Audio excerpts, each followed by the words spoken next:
issues, but at the end of the day, we have you on, and our students are really excited to have you. And we have so much to chat about. So, for all of our students that are joining us today, if you guys joined us for our previous masterclass, we dissected all things squatting. Today's masterclass is going to be about one of my favorite lifts, the deadlift. And we're going to be talking about variations, setups, coaching cues, and more. So without wasting any more time, we're going to dive right on in. Sebastian, thank you so much for joining us today. We're going to kick Thank off you the for being here as conversation. well.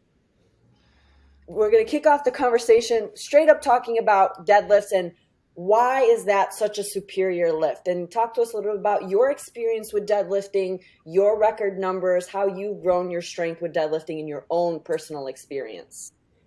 Yeah, so I've got to say that I do have a huge bias towards deadlifts because I love the movement.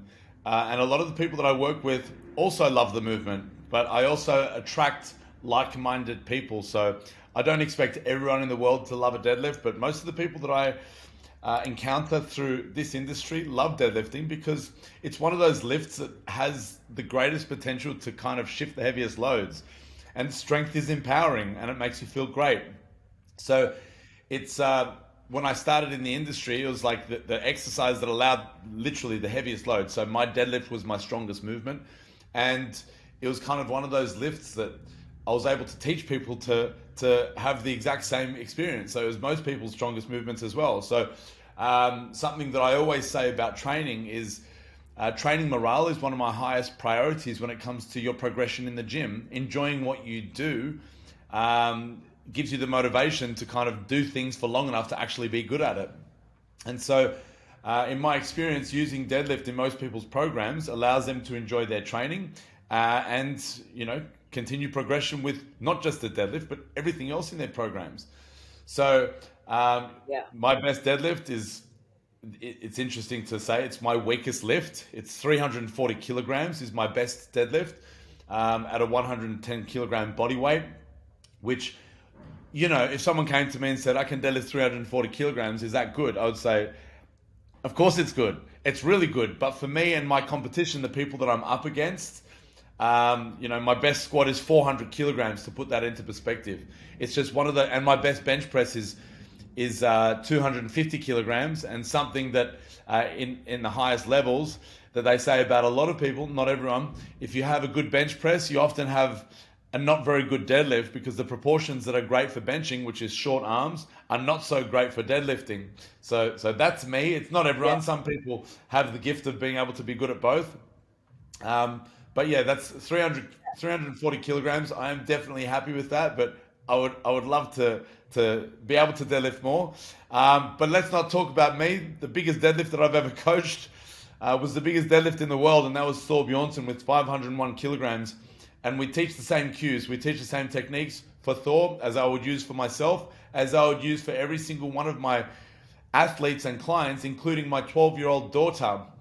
So it's interesting. A lot of people would look at some of the strongest lifts and say, that's techniques that work for the strong people, but it's different to what I would do. Absolutely not. The same techniques that I would use for Thor is what I would use for everyone that I work with. Yeah. And that kind of gets us into the next question.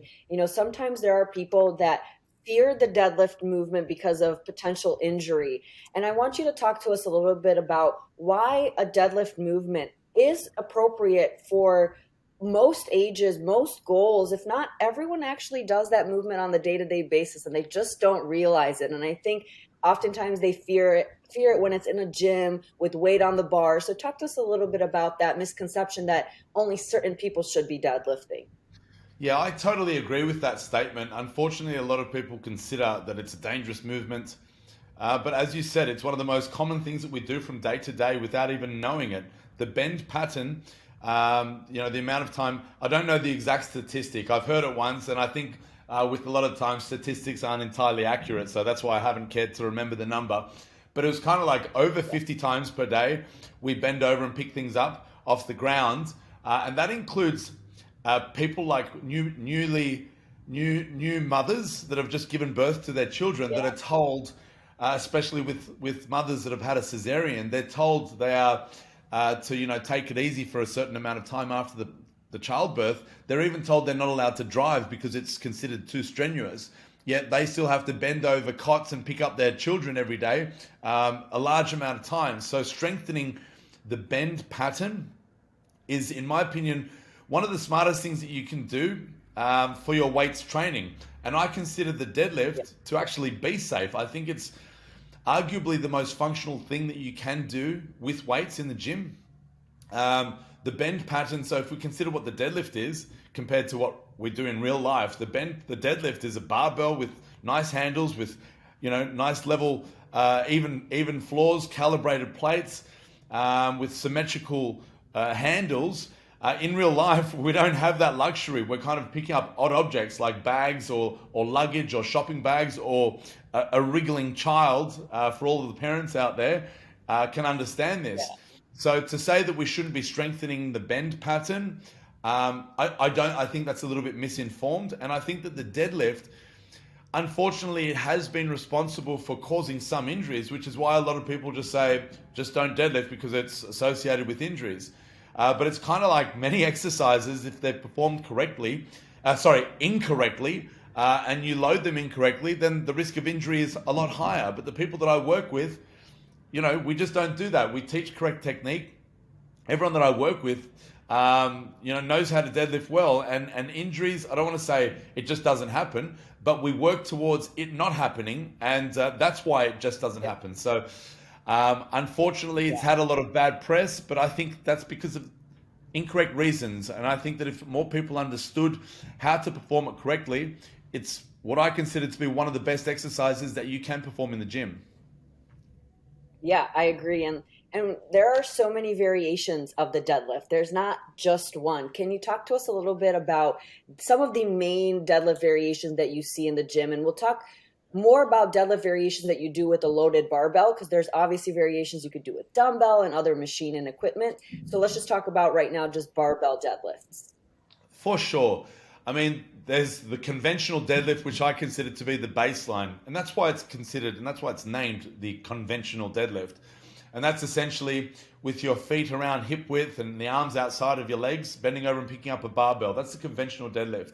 And there's a few variations of that, such as an RDL, which is a Romanian deadlift, which is performed with less knee bend. So the objective of that is to strengthen the posterior chain in absence of leg drive. So conventional deadlift, you're allowed to bend your knees and you're allowed to push with your legs. So that's one of the biggest differences between those movements. But then when we're talking about barbell deadlift patterns, I would have to say the two most common deadlift styles is a conventional deadlift, which I've just discussed. And then there's the sumo deadlift, which again, a lot of people have opinions, positive and negative opinions on this movement. But my opinion, I've got to say, is a positive opinion, even though I'm not very good at performing the movement myself. Yeah, and for anybody that follows our social media pages, yours and ours as well, you actually conveniently posted a question that was asked of you, and we can kind of touch base on that before breaking down the lifts a little bit. But a common misconception is that, power lifters especially just gym goers, the gym bros are usually guilty of this, say that sumo deadlifting is cheating, right? Talk to us a little bit about your mindset around that and how you feel about, a claim like that. I used to kind of get offended when people would talk badly about certain exercises. Now I just think it's just so common. That's what people just do. Unfortunately, when it comes to social media, negativity works better on the algorithms. So when people make claims like deadlift, the certain exercise is bad or sumo deadlifting is cheating or whatever, it works well in the algorithm and it gets pretty popular. And yesterday I put up the question on my Instagram, do you think sumo is cheating? This was the question that I was asked, and it's not one of those things like I can say straight up, no, I don't think it's cheating. Objectively, it's not. Cheating implies that you're breaking some type of rules, and the only competition that allows a deadlift is powerlifting and strongman. And in powerlifting, you are allowed to deadlift. It is you're allowed to do a sumo deadlift. It is objectively not cheating. In strongman, however, you're not allowed to do a sumo deadlift, but you can't perform the movement. Like, you can't accidentally cheat or try and get away with cheating the movement because they just won't allow the lift. So therefore, it's impossible to cheat the deadlift, the sumo deadlift in strongman, and it is perfectly legal in powerlifting. Now, a comparison that I quite like is when it's compared with the high jump movement. I'm not sure if you're familiar with this, but it's called the Fosbury flop. It's what we see and what we accept as the most efficient technique to perform a high jump today. And this is where all of the world records are set. This is where all the gold medals are performed. And back in the day, when high jump became an Olympic sport, no one was doing a Fosbury flop. They were using a scissor technique or the Western roll and the Eastern roll. And then I forget the date. I think it was 1968, the Olympics in Mexico. A fellow by the name of Dick Fosbury, who was actually not very athletically gifted. They've discussed him as someone who wasn't even chosen for any of the sports teams growing up at high school. So he wasn't a genetic freak or anything, but he came out and he won the gold medal in the high jump with what's known today as the Fosbury flop, which was named after him. And this was not considered cheating because it falls within the guidelines of the rule books. And most people, instead of complaining that it was an unfair advantage, they just used those techniques and refined them and got better at them. And now that's just the accepted movement that we see in high jump today. Same with sumo deadlifting. That's how I consider it. The rules in powerlifting competition is to stand in front of the barbell facing the audience and pick up the heavy barbell until you're standing up straight with your shoulders back, your knees and hips locked out. Whether you do this with a wide stance or a narrow stance, it's totally up to you. And here's the thing. My sumo deadlift is 300 kilograms. My conventional deadlift is 40 kilograms heavier than that. So for me, it doesn't allow me to lift a heavier weight. And, for some people, it does because that movement is well suited for their hip structure. For me, it's not. So if anything, you could say that conventional is cheating for me because it's the easier movement for me. So, that's what I challenge people with. If you think it's cheating, what you should do is do it yourself and then go and beat all of these other cheaters in their own game. But unfortunately, it's just not that simple. Now, when we consider the movement on another angle, like instead of considering it, if it's actually cheating any sports, which objectively it's not, a lot of the cheating comes from, I guess, the gym bros, which you hit the nail on the head. These are usually the people that complain. The interesting thing is, when it comes to, pop culture, a lot of people consider that for a movement to be worthy of praise, it needs to be performed in its most difficult form. So the longest range of motion, with no belt, with no chalk, or I don't even know, whatever these things are, for it to be worthy of praise. Otherwise, it's not counted. This is opinion. This is not a fact, and everyone's entitled to their own opinion, but that's just not mine. Now, let's just talk about, like, objectively, yes, a sumo deadlift may be less range of motion and therefore considered an easier way to shift the heavier loads, even though it's not the case for me and it's not the case for many people.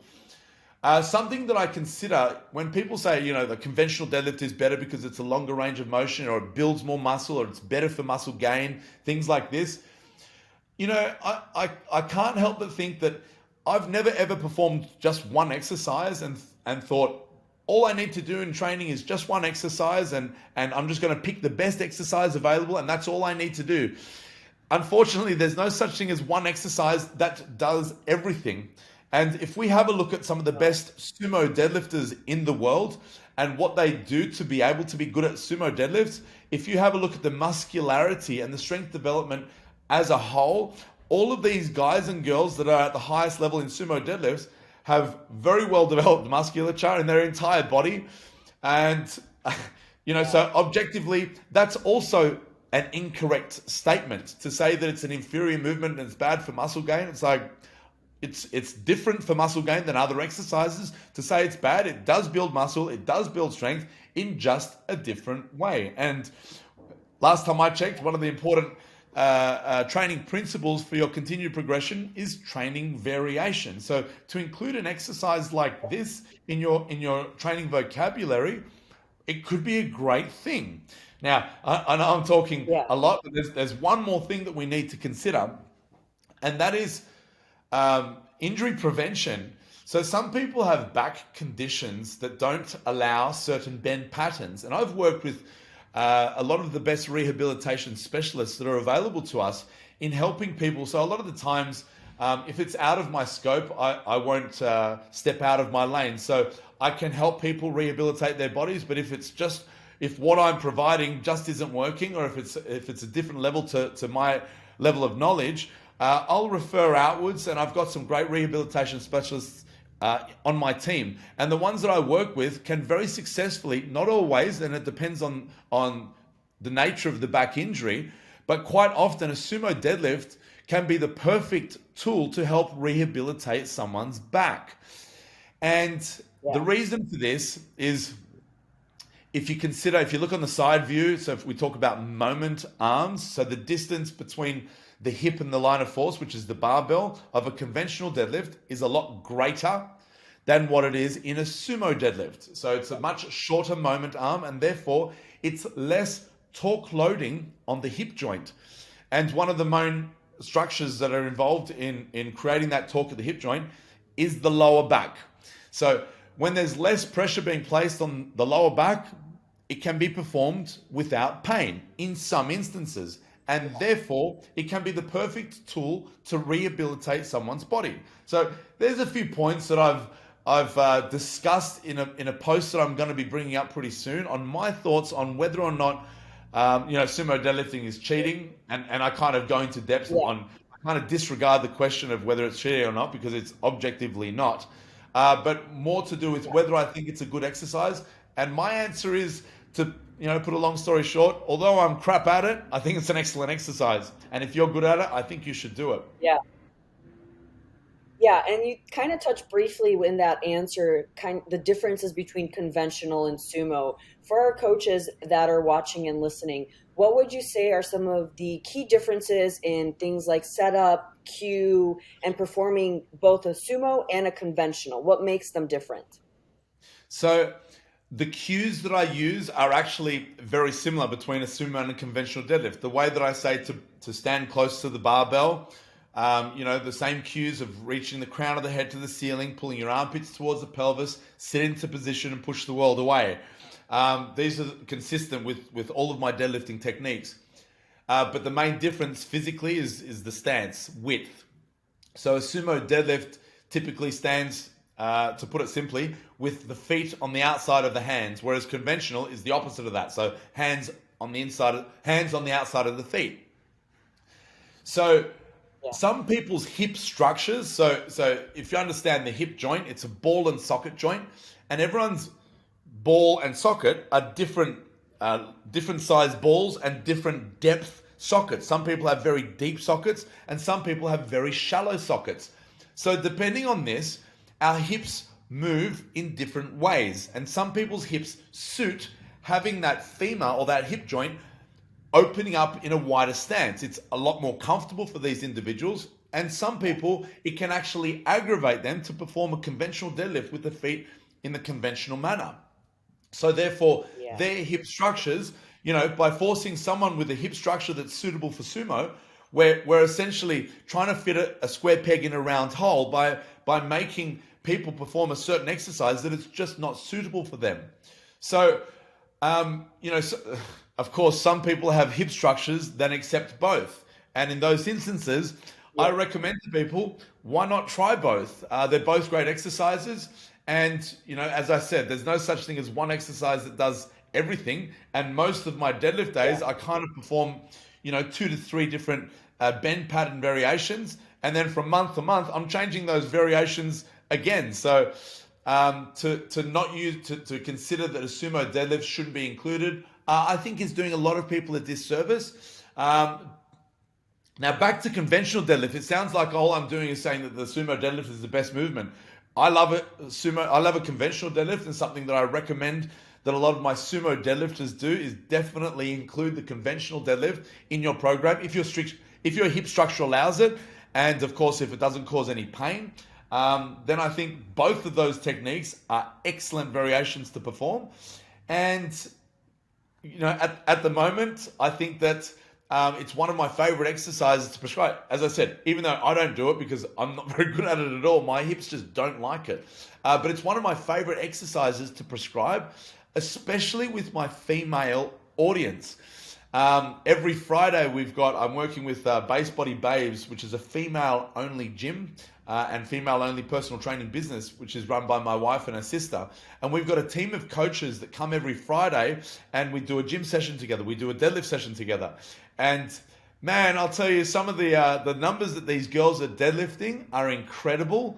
And simply by having that exercise in their vocabulary, it gives them motivation and drive to just be good at gym, not just to be good at deadlifting or sumo deadlifting.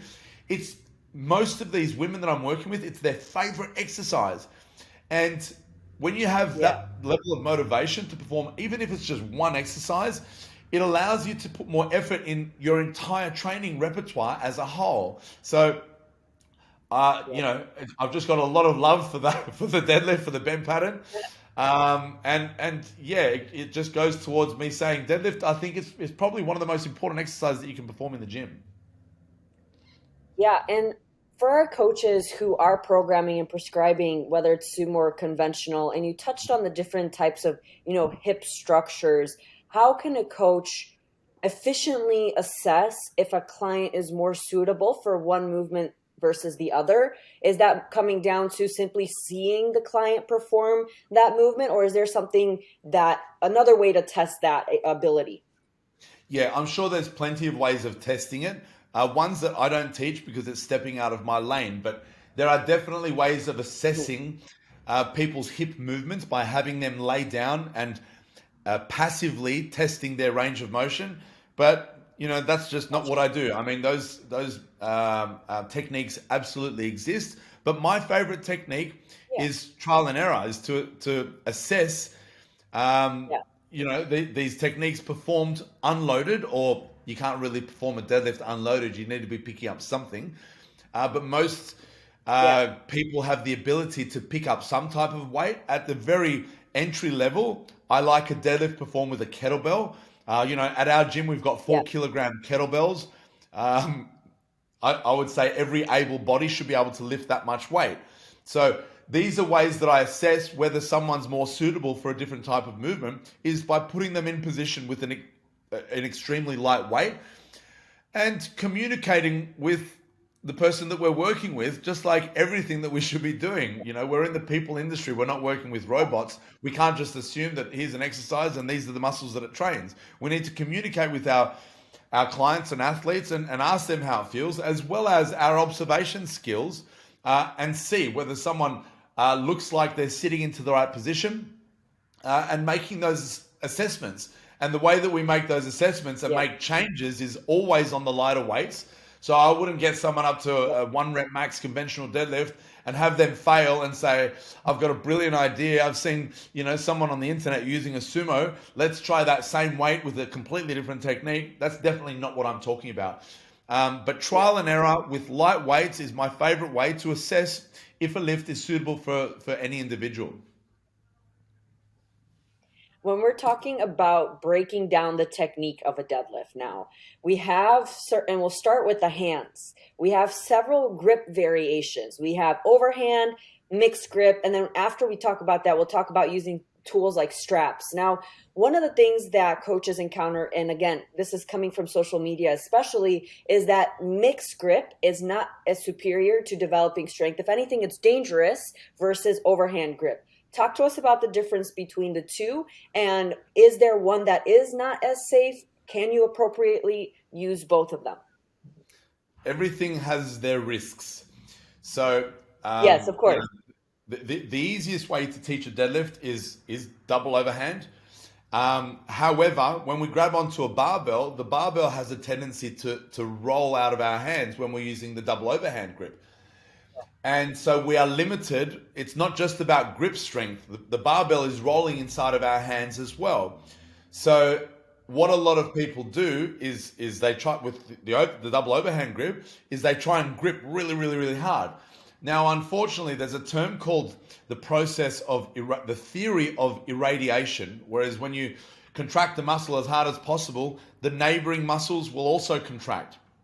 So when you're squeezing a barbell as hard as possible, all of your forearm and elbow flexor muscles also contract. And this is where you see what I consider to be one of the biggest errors that you can make in a deadlift is bending your elbow. So people are contracting their elbow flexors or their biceps to help them grip that bar as hard as possible. So that's one of the biggest errors that I see with the double overhand grip is people bending their elbows to try and grip it harder, which changes the entire mechanics of the movement.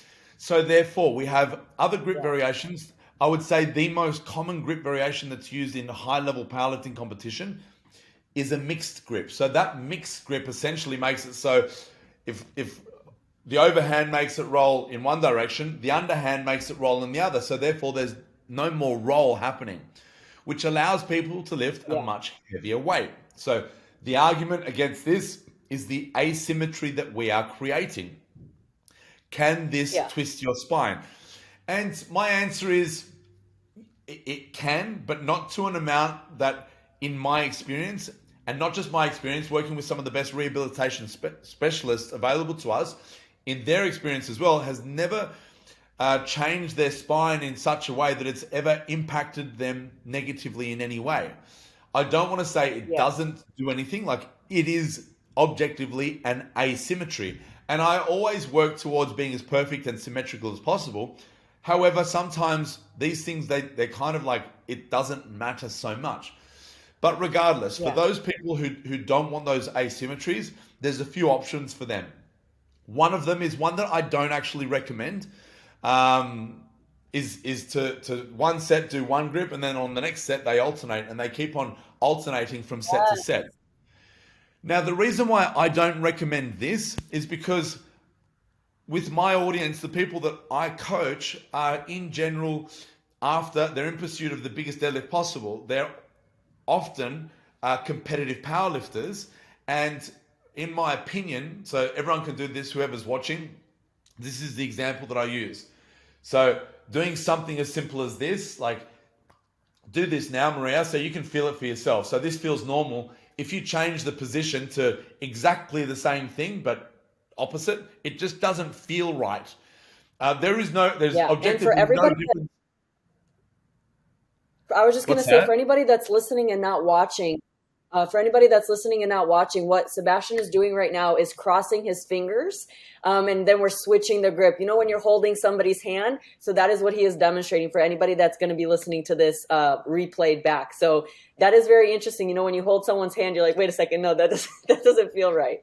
Yeah, you got to change the grip to the right finger in the right slot, but it's the same thing, but it just doesn't feel right. It's the same with the over-under grip. For me, people say, which one do you put over the top, the strong one or the weak one? It doesn't matter. I don't know which one it is. But for me, it's the right hand over the top and the left hand underneath. But other people, it's different. It just depends on what feels right for you.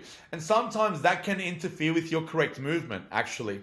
So something that I say with my highest level lifters is perfect practice makes perfect. Do the same thing every single time you come up to the bar.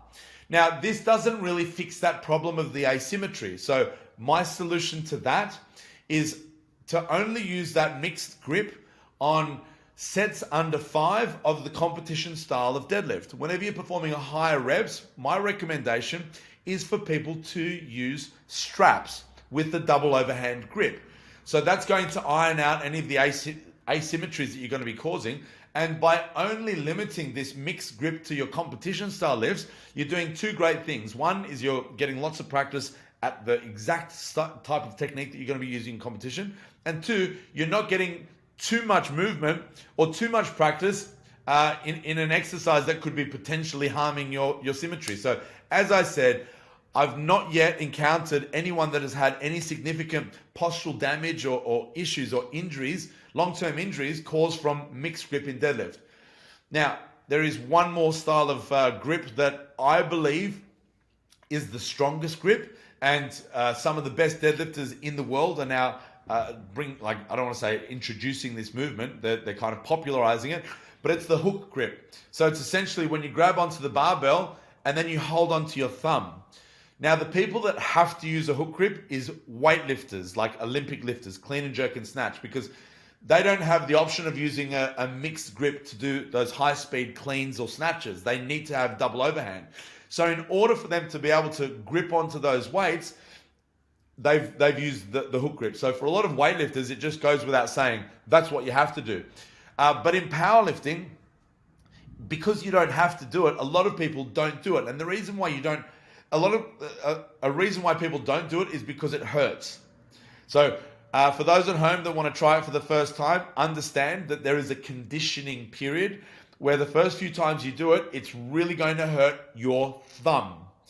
So grabbing onto your thumb like that, like people need to literally condition their skin, because a lot of times if the barbell falls out of your hands when you're using a hook grip, this part of your thumb rips and bleeds and hurts a lot. But that, I mean, at high levels, that's kind of what happens at high levels. When people are learning it, it's generally not heavy enough to rip your skin that badly. Yeah. But at the highest levels, that's pretty much the biggest concern, is there is a conditioning period. It takes time to condition your skin to handle the pain to do that, which is why a lot of people, myself included, don't do it. But for those who are able to tough it out, they get a reward at the end, which is an extremely strong grip for their deadlift. So those are the options, that and straps, of course. So with straps, something that I say is, if you are never going to compete in a powerlifting competition and you never have to hold on to the barbell with your own hands, there's nothing wrong with using straps to help you develop your deadlift strength. Now, if we understand what the deadlift is there for, is to strengthen our entire body. Yeah, the grip is a part of it, but it's a very, very small part of it. And there are so many other better grip exercises that can develop our grip strength besides the deadlift. So for people that say, no, I want strong grip, do a different exercise. Leave the deadlift to strengthen your posterior chain. Using straps is perfectly fine, especially if you're never going to compete in powerlifting competition. But if you are going to compete in powerlifting competition, you need to have the strength to be able to hold on to that weight with your bare hands. Yeah, and do you have a preference or recommendation for straps when it comes? There's like 2 or 3 variations that I'm familiar with. You have usually those longer, thin straps, or you have like those shorter rubber ones. Is there one that's better than the other? At least, what do you most commonly use if you are going to use lifting straps? What are the style of straps you use? So, yeah, there are different styles, and I use different styles for different movements, actually. So get this. Yeah. In strongman competition, you are allowed to wear straps in competition. And for the 2 lifters that have lifted 500 kilograms, that's Eddie Hall, who lifted 500 kilograms, and then my athlete, Hafthor Bjornsson, who beat him with 501 kilograms, both of them used, it's called a figure 8 strap. Now, what this is you essentially locked onto that barbell. So you put your hand through the figure 8 strap, and it just locks the bar to your body. Now, the technique that I use for this is to actually let the bar hang inside the strap. So it seems like a bit of a cheat, but it's completely legal. But what it does is it stops you from having that barbell in your closed hand. You can undo your hand and allow that barbell to be further away from your body, so you travel a lesser distance. You need very strong straps for this, right? But that's what happens in these strongman competitions, is they open their hands and they let the barbell sit on their fingertips like this because it's hanging inside of the straps, right? Well, they're not using their strength, and it's not hurting their fingers at all, but it's I don't want to say it's almost a cheat. It is a cheat. Like they're utilizing their equipment, which is available to them, to decrease the range of motion, allowing them to shift a heavier weight. Now, here's the thing. If you're a powerlifter and you use those straps, and I've made this mistake with coaching some of my athletes, I've had athletes that say to me, I don't have a problem with grip, so I know that, so I'm going to do my whole prep with straps, and then when I come into competition, I'll use my bare hands, I'll be totally fine. You know, the first time someone told me this, I thought, oh, if you say so, I'll just take your word for it. And then they came to competition, and they had conditioned themselves to holding onto the barbell like this. And when they came to competition, they couldn't hold on to what was considered to them as light weights because they had conditioned their Yeah. body. The motor pattern that they had created was an open hand deadlift. So very bad. So therefore, for Yeah. powerlifters, I don't recommend those figure eight straps. The next thing is called a figure six strap, which is essentially where Yeah. you strap it to your wrist and it's a long tail, and you have to wrap that tail around the bar and hold onto the bar. Right? So for Yeah. that's the pros and cons of the different types of straps in that sense. If you're a powerlifter and you still want to develop the motor pattern of holding onto the bar and deadlifting with this closed grip, figure six is what I would recommend. If you're a strong man and you want to get every advantage out of the equipment that you're using, figure eight is what I recommend. Or if you don't fall in any of those Yeah. competitive categories, use whatever is comfortable. Simple as that.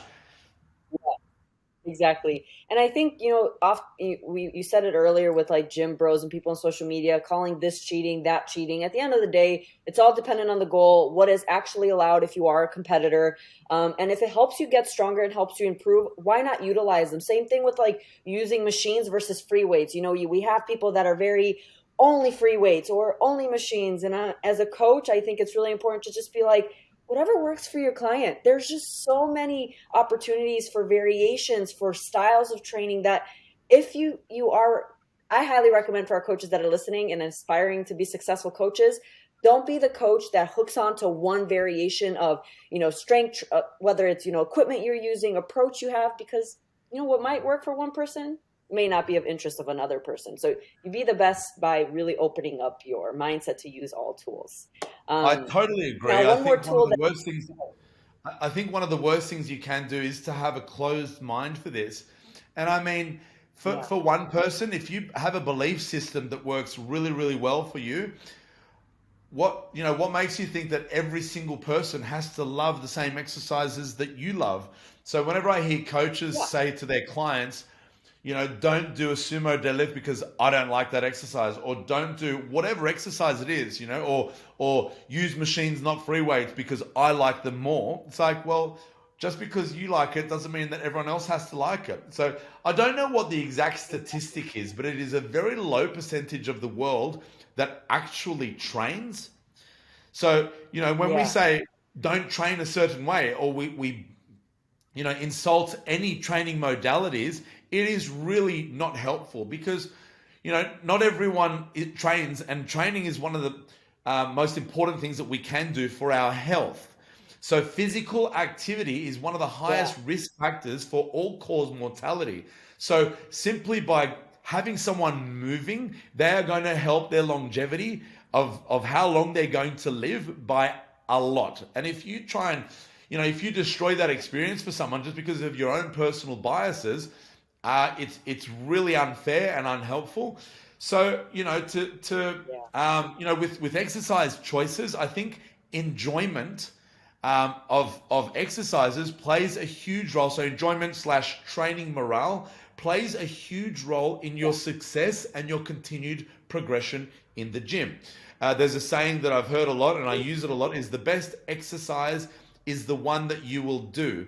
So when people are out there, bagging any training modalities, and I'm guilty of it as well. I used to say, cardio sucks or jogging sucks, all of these things, because I personally don't like them. But I know that's a very unfair thing to do because there are so many people that love jogging. And who am I to tell someone what they Yeah. should like or not? Just because I don't like Yeah. it. So jogging doesn't suck. I just don't like it. But if you like it, Yeah. then that's what you should do because you need to get good at anything, you need to be doing it for long enough to actually get good at it. The number that I spit Yeah. out is the 10-year rule. So a lot of people train things, or they want to develop a skill and they don't want to just get okay at it. A lot of people, especially the ones that I work with, really want to excel at whatever skill they're trying to develop.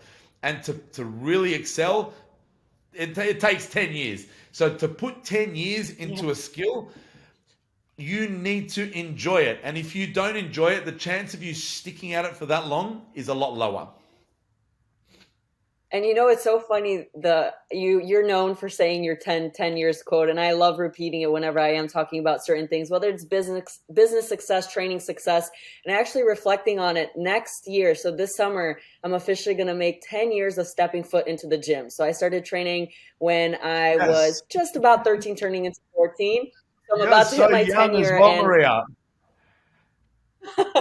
but I'm so grateful that I started when I did. And one of my missions, Of and I'm not course. going to wait until I turn 24, but it's to really hone in my efforts to make the next 10-year look back of like, look at the amount of change I've made. And I have so many goals and aspirations when it comes to strength, especially moving a little bit away from aesthetics and really chasing those strength goals. And, with these fundamentals like program design, the things that we learn in, Strength System International, all of these techniques and methods that, we have so much science now and evidence out there on ways to optimize training approaches, nutrition approaches. So I'm excited to see what the next 10 years will look like. But looking back at it, I'm like, oh my God, it's already been 10. But now Well, breaking, one more thing I the wanted to fact, talk. the fact, Go ahead. the fact is, 10 years goes a lot quicker than you think.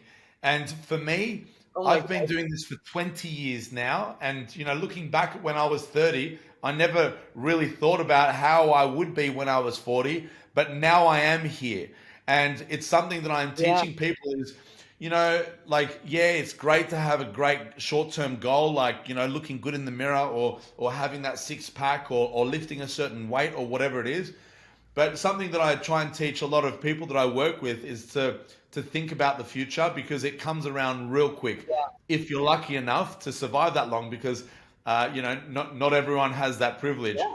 But do you want to still be strong and active and moving well in your 40s? And Yeah. then what about your 50s and 60s and 70s? I'm really, really hoping and counting on being alive in my 80s and hopefully my 90s because, I've got children, I've got things to look forward to. And in those times, I Yeah. ain't going to give a shit about my six pack because I won't have one. I'm going to give a shit about my movement and my general health and having a decent quality of life. And that all comes from the choices that we make today. So, it's not, I'm Yeah. not saying that it's a bad thing to have superficial or short term goals. I think that's hugely important. Uh, but I also highly recommend for people to look at the big picture and, to Yeah. consider if they want to be around for 10 years, 20 years, you don't want to just be around. You want to be strong, able, and competent Yeah. human and a contributor to our society as well. So these are the things that we And need to consider.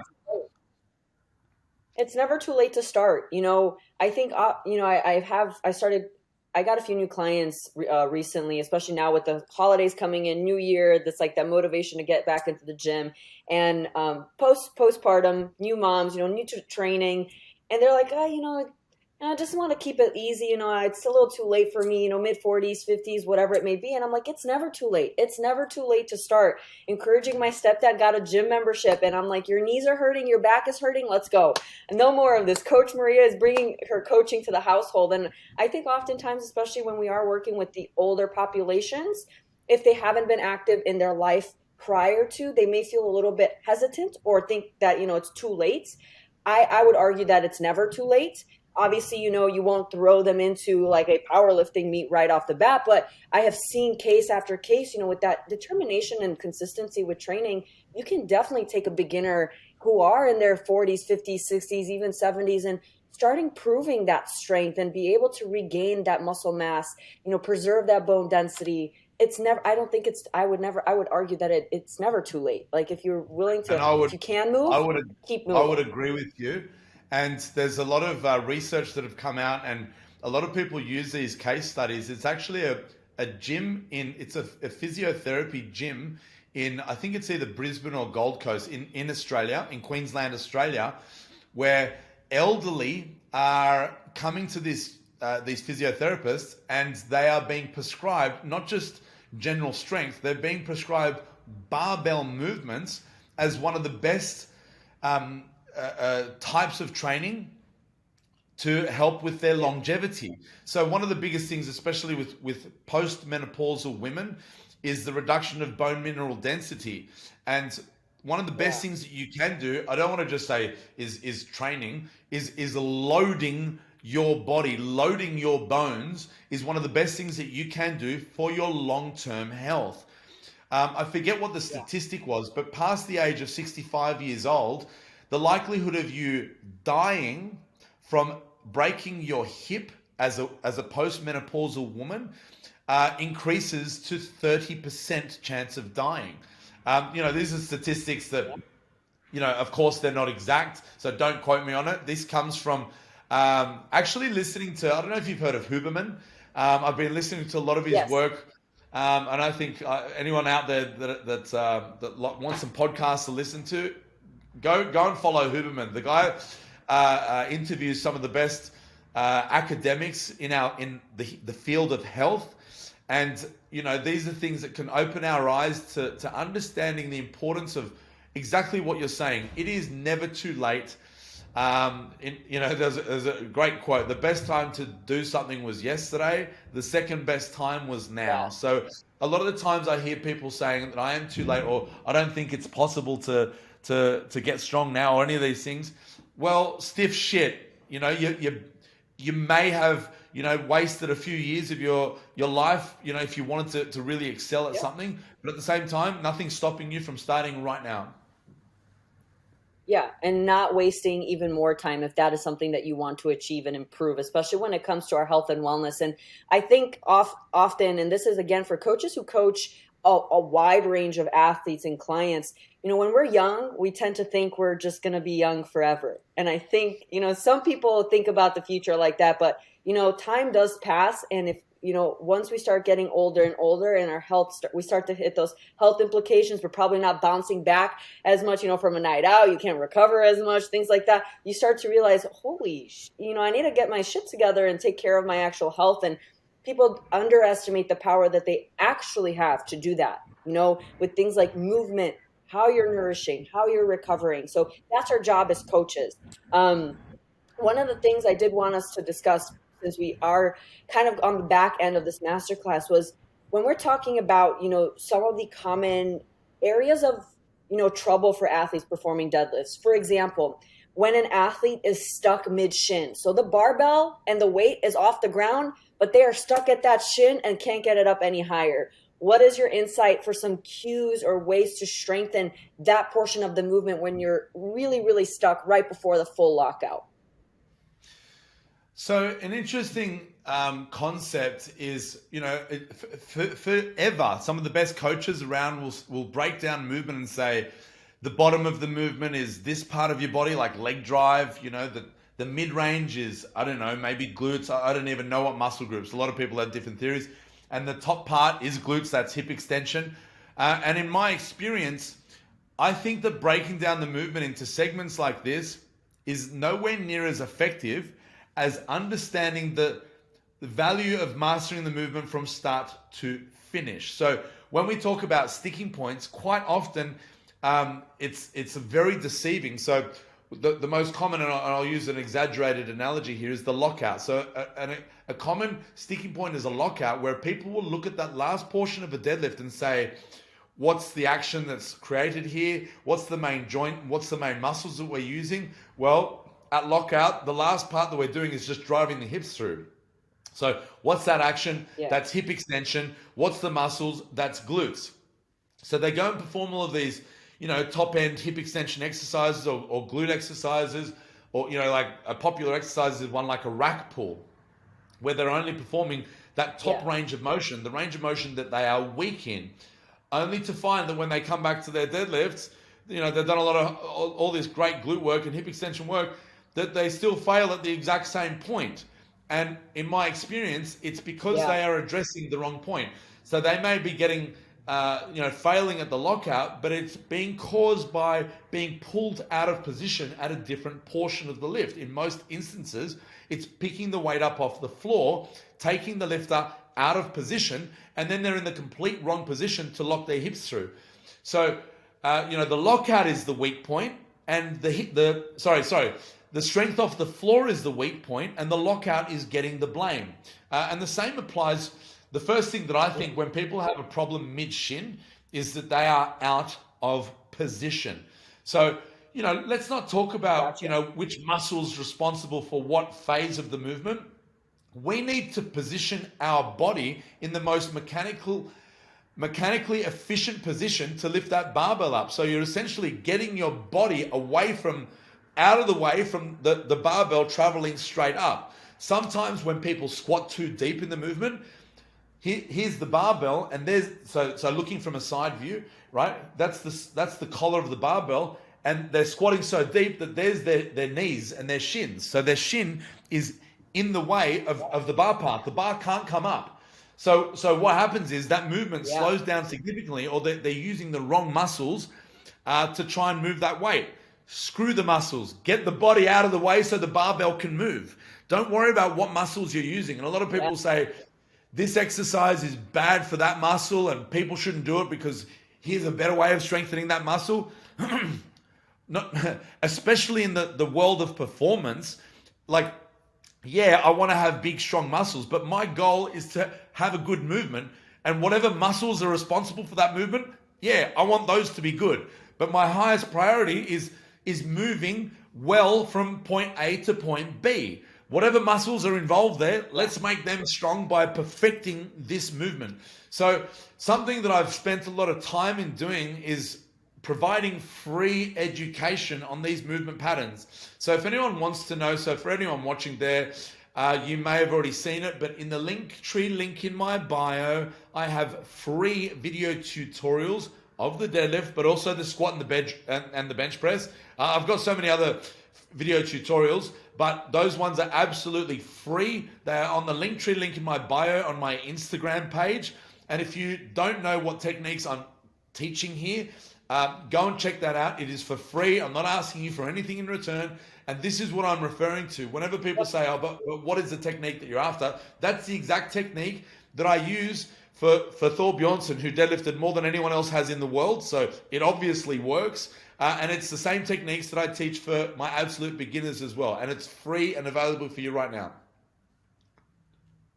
Yeah, and for our coaches who are looking to upskill as well, Seb does such an amazing job dissecting the lifts, like the squat, the bench, the deadlift, down to the anatomy, down to the coaching cues, down to the way you're supposed to start and position the movement, even a layer beneath that, so that you're really, really well versed on how to transfer that when you're looking at your client, right? Because we don't see the muscles, we don't see the bone structure, we see our client, a living being who whatever that they look like, whatever their structure is. And that is one of the things that comes with the art of coaching, working with different athletes. And that's another thing I want to hear your thoughts and opinions on when it comes to lifting technique. And we'll talk about it in regards to the deadlift, but I think this applies to a lot of lifts.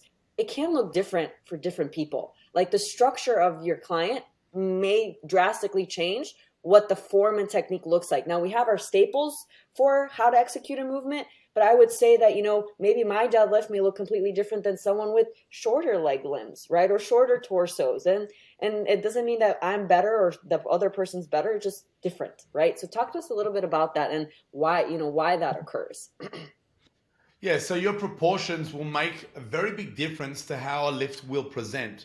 So something that I often say is the cues that I use are very useful for about 99% of the people that are listening to them, but the way that they will present will be different from person to person. One of the biggest ways that you'll visually that you'll see with deadlifting is hip height, and that's relative to arm length and also femur length and torso length, and the proportions between those three distances.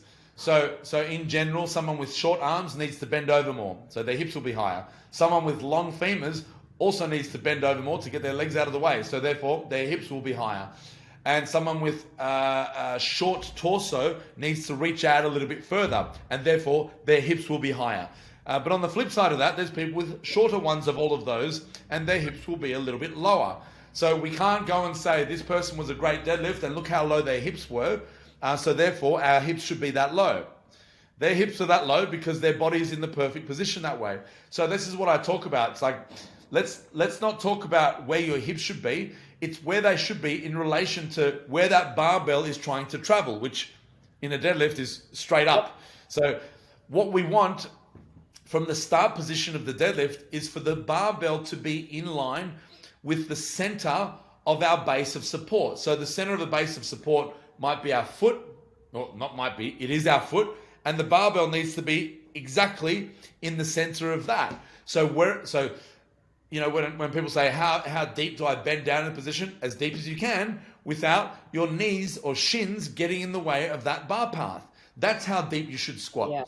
A lot of people think the more I squat, the more leg drive I'm going to get. Yeah, sure. But you might be in the way of that bar path. So just because your favorite deadlifter has a high hip position or a low hip position doesn't mean that's how it's going to be for you. But it doesn't make their technique correct and yours incorrect. That's just what we need to factor in. And that's the way that I have developed my cues, is it does factor in how we should be moving around the barbell, rather than here are the landmarks, your feet should be 15 centimeters apart on 15 degrees angle, or any of these things. I don't give objective measurements because they don't exist. In this sense, there is no such thing as a one-size-fits-all approach.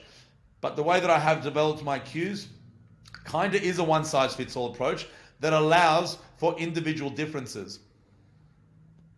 Yeah. And I think that's the beauty of being able to coach so many different people, and whether it's different ages, different heights, different athletic abilities, it's being able to see that, and goes back to that training experience. The more people you coach, the more experience you'll get with like those little technique cues. And that's what you've done. Like all of these years that's what you have done, and collected all of that information for our coaches who are beginners, who are newbies, who are aspiring PTs, or who are simply coaches that are going to be tackling a new niche of clients that they are working with. So I think it's really important to be open to that. And, like you mentioned, there's a lot of free education, from what you're providing with, to video tutorials, to your social media. Anybody who was following us before the announcement of your masterclass, we did repost a lot of, your deadlifting content when it comes to sumos, conventional tips for form and stuff like that. Don't neglect the free education that's out there. I think it's very underrated, and people think that they need the most exclusive. There's just so much free education, especially coming from a source like you. One of the things I wanted to talk a little bit about, and this goes a little bit of and more in depth on program design for improving strength for your deadlifts. If you are, let's say, you have someone coming to you looking to improve their deadlift strength, regardless whether it's for conventional or sumo, and they're training, let's say, 4 days a week, what would be like a sample program design that you would structure, and why would you be structuring it in that way? Yeah, so that is a great question, because, there's technique that matters, but then how do we go and do it? How many reps, how many sets, what exercise variation should I do, at what frequency? Well, here's the thing. At various phases of your lifting journey, these numbers need to be changing, and it's a very difficult thing to pick, like how many reps is the best, how many times per week should I be doing? Well, for my highest level athletes that are deadlifting, more than 3 times body weight, which is a thing, these people can't afford to deadlift with a high frequency, because the recovery required for lifting loads that heavy is quite high. And the next thing that needs to be factored in is your other spine loading exercises.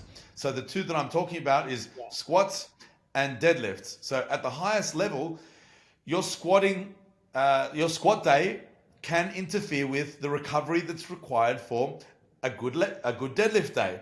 So therefore, we can't just write, when someone comes to me and says, can you write me out a deadlift program? I've got everything else. I don't need that, and I just need the deadlift component. My answer is I can't. Like, whatever program that I'd write for you wouldn't be very good, because I need to factor in your squat day, because it will either complement or interfere with the deadlift day. So they both need to be factored in. Now, for myself personally, I like to deadlift once per week, regardless of your level. So beginner, intermediate, advanced, once per week is a lot. And I don't want to say it's a lot, it's enough. Now, at the highest level, I still recommend once per week, but we periodize the effort. So 1 week might be heavy deadlifts, and the alternate week might be light deadlifts. And we kind of alternate between heavy, light, heavy, light. And on those sessions, if it's heavy, light, my squats are light, heavy, light, heavy. So if I'm doing one essentially I'll aim to do one heavy spine loading exercise per week. But this only comes when you're at a level for that to be significant. A lot of the beginners that I Yeah. work with, the ones that are especially doing, anywhere up to body weight deadlift, it doesn't matter. You can do a body weight deadlift, and have a great deadlift day, and literally the next day go and do your squats, and it won't really matter. And that's not a bad thing. I'm not talking down to people that aren't strong enough to do double body weight or triple body weight, because I was there too. The first time I deadlifted, I was doing 30 kilograms, and I was scared that I was going to hurt my back. That was me as an absolute novice. I didn't know what was right and wrong, and I thought, wow, deadlifts are really dangerous because, we're taught to not bend over like this. We're taught to bend with our knees and not with our backs, and all of these OH&S protocols that we may see working in offices. It's like that's a lot of misinformation, unfortunately. But yeah, so I'm not talking down to people that aren't strong enough to do double and triple body weight. I am telling you, any able body should be able to work towards being able to do a double body weight deadlift at least. But I don't expect you to be able to do that from day one.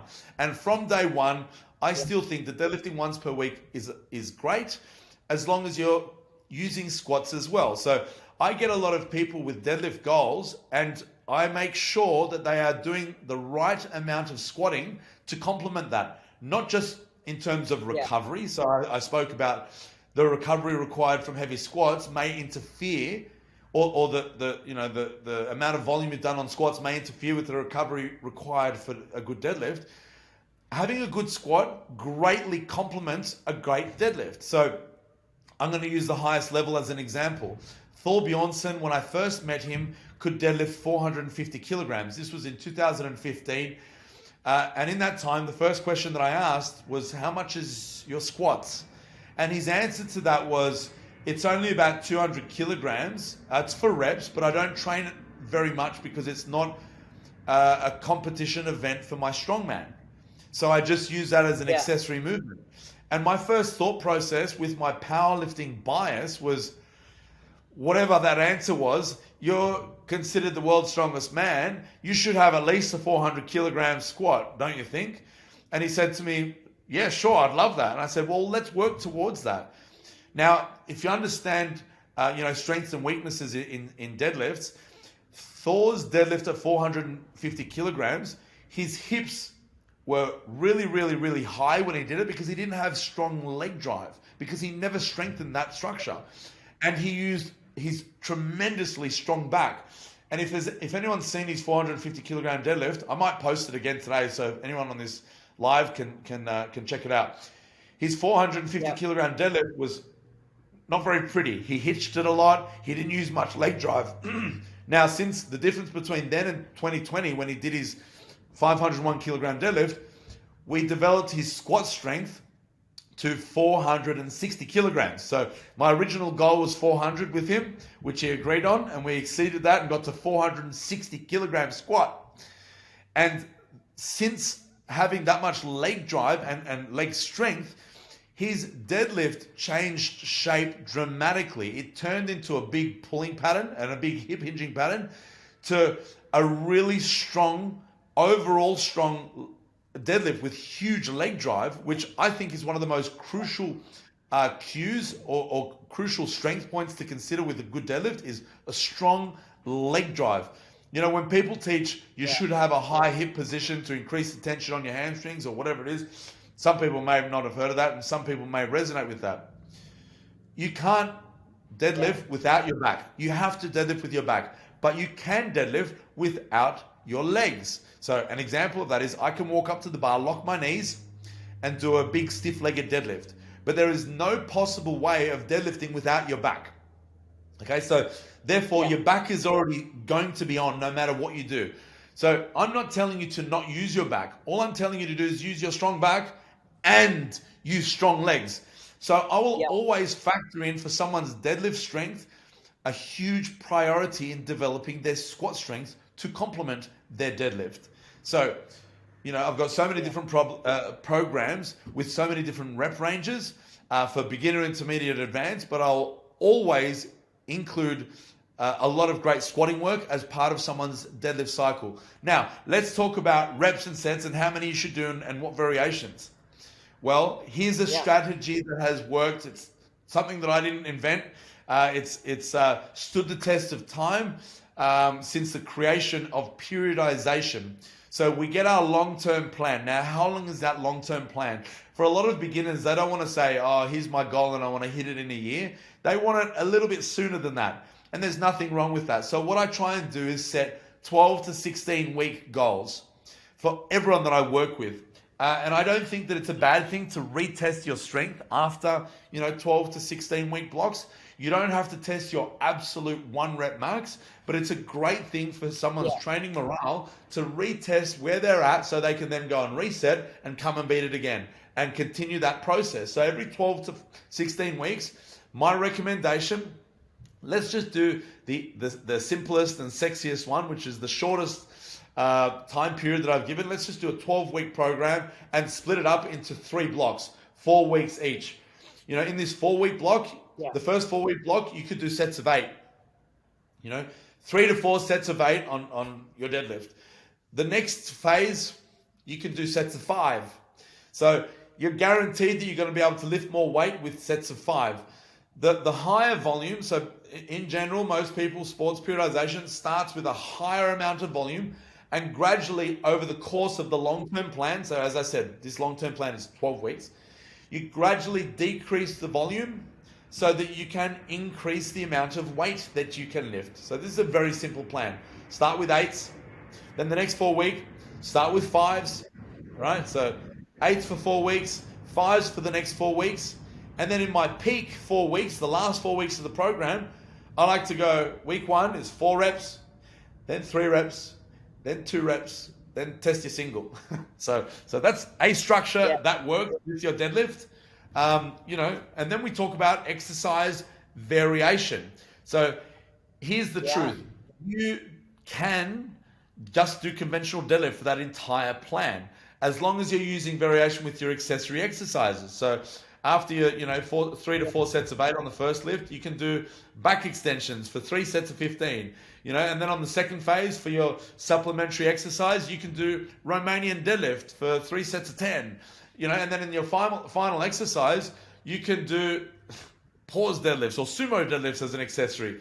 So this is where we get a lot of our variation. So that is just one way of kind of manipulating your reps and sets and how much weight you're lifting. Is start with higher reps and each phase gradually decrease the reps until you're in your testing phase, which depends on what you want to test. Most people want to test their 1 rep max, and you're not a bad person for wanting to do that. But a lot of advice that's gone out there, if your goal is purely aesthetics, you don't ever need to test your 1 rep max. And there's nothing wrong with just peaking on a 3 rep max, testing where you are for 3 or 4 or 5 reps. There's nothing wrong with that either. There's so many ways to skin a cat. But at the same time, and I'm going to tell you from experience, it is hugely enjoyable to test your 1 rep max. And a lot of people that don't compete, you're not a bad person for wanting to know what's the most amount of weight you can pick up for 1 rep. It's empowering, to be able to tell people I can lift my whole body weight, or the next step, I can lift 2 times my body weight for 1 rep. That's hugely empowering, as long as you peak for these lifts and you don't do it kind of week after week. So that is an error, to come in and try and test your max every single week. That's not the smartest way of doing things. I don't want to call you a bad person, because I've done that before and I've injured myself by doing that. Something that's worth knowing is testing your strength isn't the same thing as developing your strength. So on those weeks where you're doing your heavy 1 rep max, there are some carryovers to your total skill level and your top end performance, but technically it's not enough volume to kind of break down any muscle tissue and call for new muscle growth or actually get you stronger.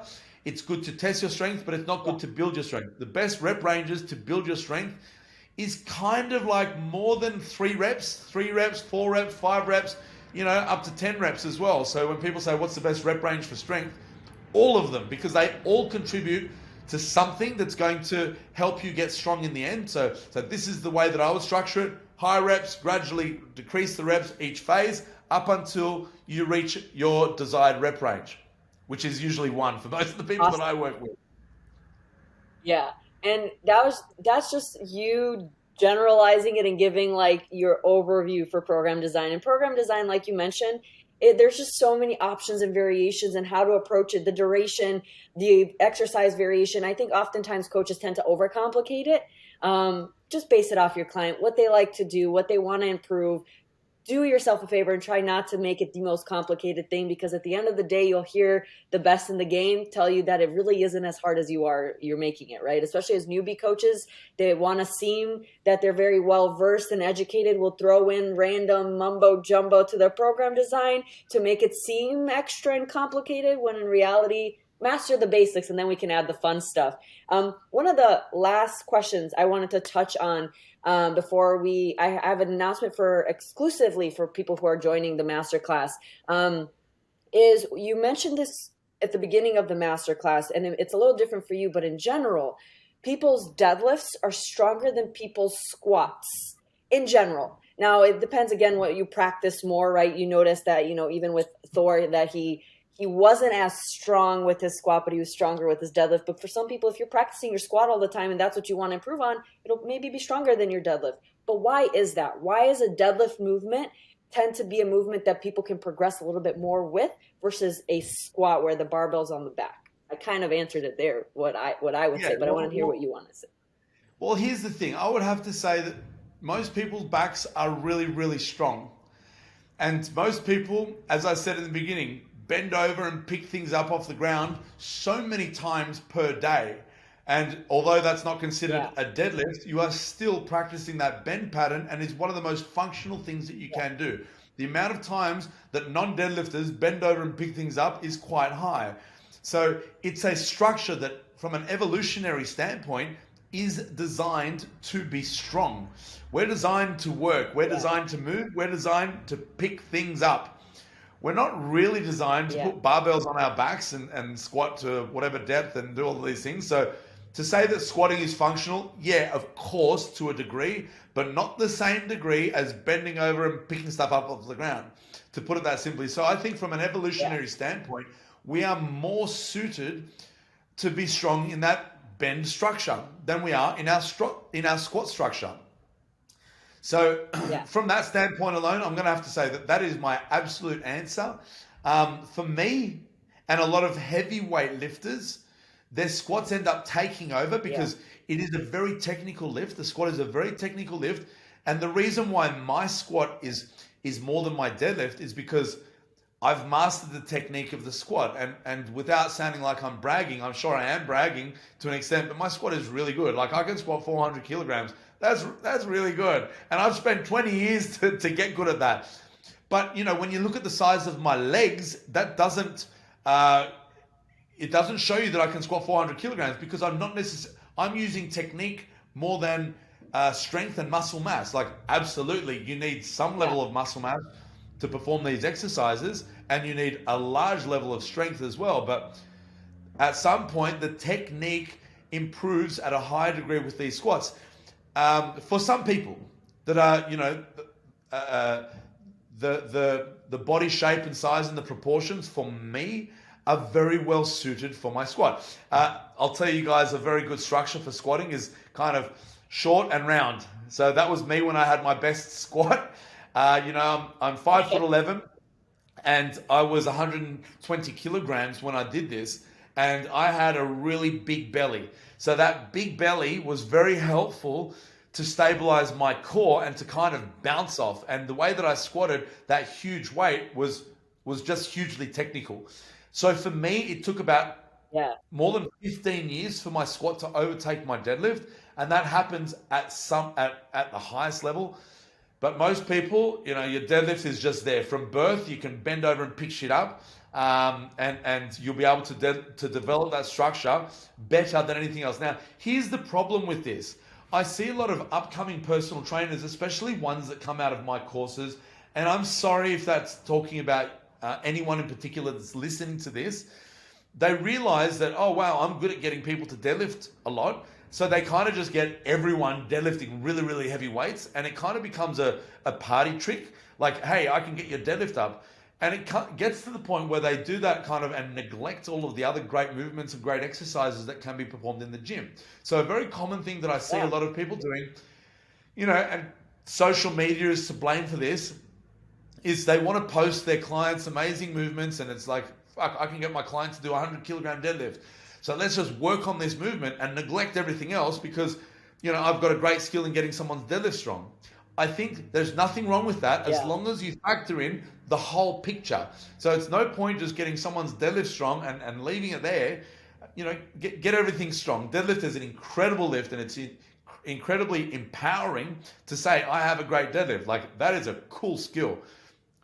But you want to kind of match it with a very well balanced strength, structurally balanced program for your entire body, not just the deadlift.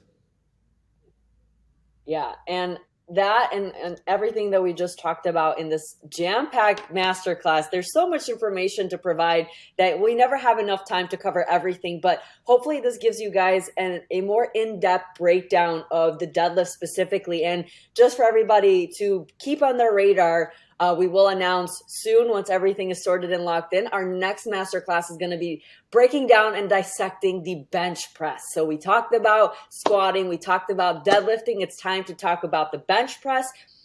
Before I let you go, Sebastian, I did want to say that all of our students who did register for this masterclass, so if you are watching this or replaying this or re-listening to this, this offer does not apply to you. It's only going to be for 48 hours. You're going to be able to save 40% off of the entire strength system, complete certification. So that is the course that Sebastian has collaborated with Clean Health to put together to give you not only this information, but tenfold.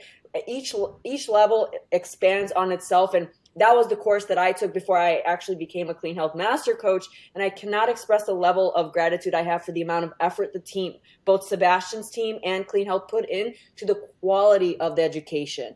There's one thing to read something out of a textbook. There's another to be able to see the type of content that these guys created. And I'm speaking as unbiased as I possibly can to everybody that's watching. If you haven't taken Strength System, I can't recommend it enough, especially if you're looking to be a strength specialist, because I think everyone can benefit from being stronger, and you really have jam-packed all of your years of experience in that course. So I'm very grateful for it. We have that exclusive offer that's going to be popping up in your emails after this masterclass is over. But Sebastian, thank you so much for joining us today. I cannot wait for our next discussion, especially because I myself have a goal of starting to improve my bench press, because that is something I've neglected all of these years. So in 10 years from now, maybe I could tell you about some more bench press PRs, because I've been focusing a lot on lower body and posterior chain strength. So really excited to talk about that with you. And then again, we're very grateful to have someone as knowledgeable as you to host these masterclasses, provide the free education. And of course, I cannot express the gratitude for you being a mentor for me in my career as well. So nothing but love for Sebastian Oreb. Maria, thank you so much for the kind words. I love doing these live events with you. You're such an incredible host. Thank you so much for having me on here, and thank you so much for everyone that joined here today, and I look forward to seeing you all next time.